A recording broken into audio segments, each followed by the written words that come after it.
киләм инде анда кемдер эшкә бара, кемдер эштән кайта, шундый бер халәт, бер ир кеше, олы кеше керә. 50 яшьлек олы кеше, аның белән бергә 25 яшьлек малае, улы. 25 яшьлек кеше акыллы була бит инде, җитди була күбесенчә. Шул бит инде.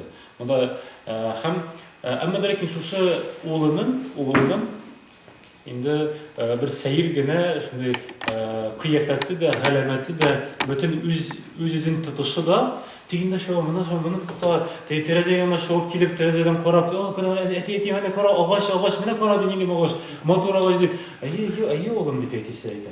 Менә әти кара менә шундый теге, ана кыш нинди матур әнә дип инде, әйе улым дип, барысы теге дөресен кенде барысы да карап, бу ой тиле дип уйлый башлыйлар.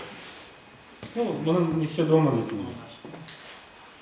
Hem ilk sonunda bu tərəzədən pulda çıkarıp yağmur sibeli başlayır. Eti mene Kur'an indi su iken mene şurada yağmur tamşaları mene indi indi motoru deyip etisini bir tubuna tıgıp indi edisi iyi deyip aytadi. Şurada karşıda oturup bargan kişinin siz de belki врачка təqdim edilir, ayırın обратитесь deyip indi belki buluşurlardır, belki darular vardır. Yani врач yanına barganız var mısın deyip sorar gelmiş. Извините, это не наше дело, конечно, deyip. Yok deyip biz hazır gene врачтан deyip. Не помогли, да?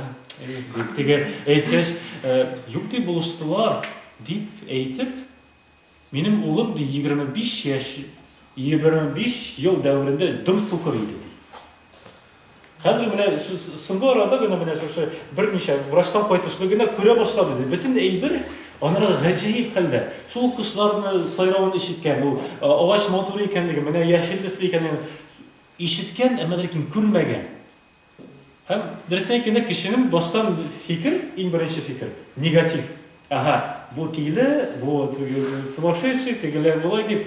Берсе дә уйламаган, бәлки ул есть причины, аның сәбәбе бардыр. Hem bir şartta piyano salıysa da şu misalda da tege ayırım örneği boyunca bilen tege büyük şu rivayetini okuyanda internetten piyano salıysa da misalın ayırım anlatkanda ve söylegende de bütün hadislerin de to'liqincha bir ma'noda anlatırga, dürüst anlatırga tiyişsin deyip hem indi dürüst anlatır için dinni anlarga tiyişsin.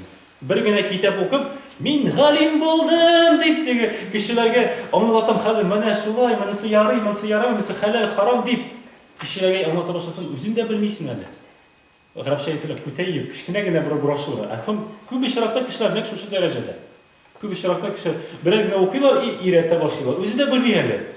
Ham shu irati sababida insonda Alloh taolo endi ayirib shunday nashardagi teskari fikrda bo'lar musulmon turumida.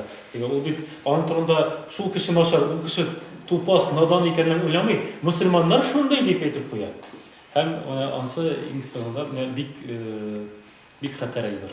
Yani şuna göre hürmetli cemaat kengeşin en ulu kengeşler direk de munda jivişi kişiler Allah Teala ayırım tege minlegen ecir sevaplarını tab bulgan bendeler arasında bulun nasip eylesin. Çünkü ilim alu o jimel bulmasa da bik sevaplı iş. Hem indi insonda Allah Teala her bir ayırım mezgilligiz bilen kullanıp indi faydalı ilimlerge iyi olmağa nasip eylesin Allah.